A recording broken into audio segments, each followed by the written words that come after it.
Hey guys, I hope you are doing well.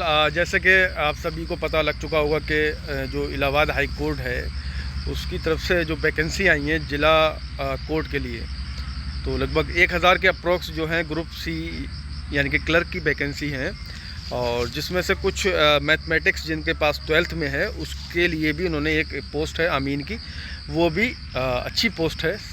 और group C में मतलब जो टाइपिंग वाली है उन सब में अच्छी पोस्ट है वो, तो एक अच्छा मौका है जो जिनके पास 12th में मैथ था उस पोस्ट को ग्रैब करने का। बाकी फॉर्म आपको पता ही है कि महंगा होता है, क्योंकि हाई कोर्ट के जो फॉर्म हैं वो महंगे होते हैं। एनटीए यानी कि जिसने आरओ का जो एग्ज़ाम कराया था प्रीवियस अभी टाइम में कुछ टाइम पहले, एनटीए इसको पेपर को कराने वाली है। ठीक है। बाकी अगर हम इसके सिलेबस की बात करें तो सिलेबस इसको ओपन नहीं किया गया है। आपको 100 मार्क्स का जो है वो पेपर होना है।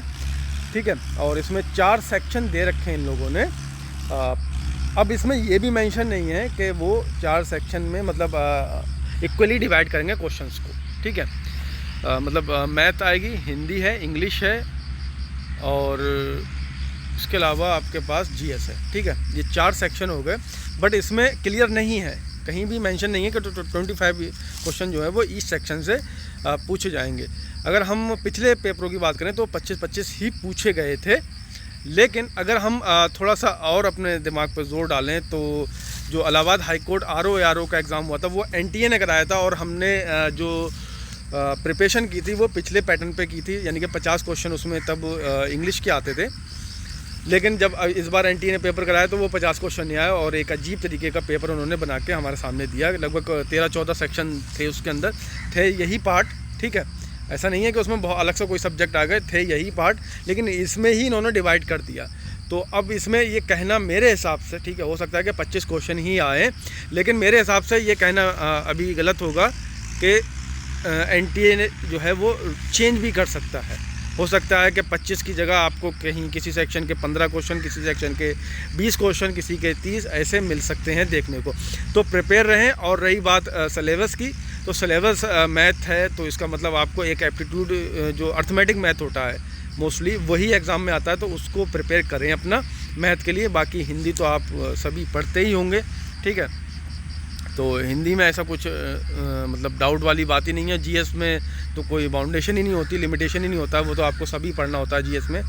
रही इंग्लिश की बात, तो इंग्लिश में भी वो ग्रामर वाला पोर्शन आता है, यानी कि 1 वर्ड सब्स्टिट्यूशन होंगे, फ्रेजल वर्ब होगा आपका। ठीक है। सिनोनिम एंटोनिम आएंगे, एक्टिव पैसिव और नरेशन आ सकता है, पैसिव दे देगा आपको। और इम्प्रूवमेंट के सेंटेंस जो होते हैं कि सेंटेंस को इम्प्रूव करना है, वो किस पार्ट में इम्प्रूवमेंट चाहिए हमें, या फिर एरर वाला पार्ट, ये वाले आपके एग्ज़ाम में मिल सकते हैं इंग्लिश में। ठीक है। तो और रह गया मैथ, तो मैथ के लिए आप एक जो अर्थमेटिक वाला पोर्शन होता है उसी को देखें, जैसे कि नंबर सिस्टम है। ठीक है। सर्ट्स हो गए यानी कि करनी जिसको हम बोलते हैं, और प्रॉफिट लॉस हो गया। ठीक है। लासा मासा जिसको बोलते हैं, टाइम एंड वर्क के क्वेश्चन हो गए, रेशियो हो गया। ठीक है। जो चाल वाले क्वेश्चन होते हैं वो वाले क्वेश्चन। ठीक है। तो इस तरीके से जो अर्थमेटिक मैथ होता है वो वाला आप तैयार करके रखें अपना।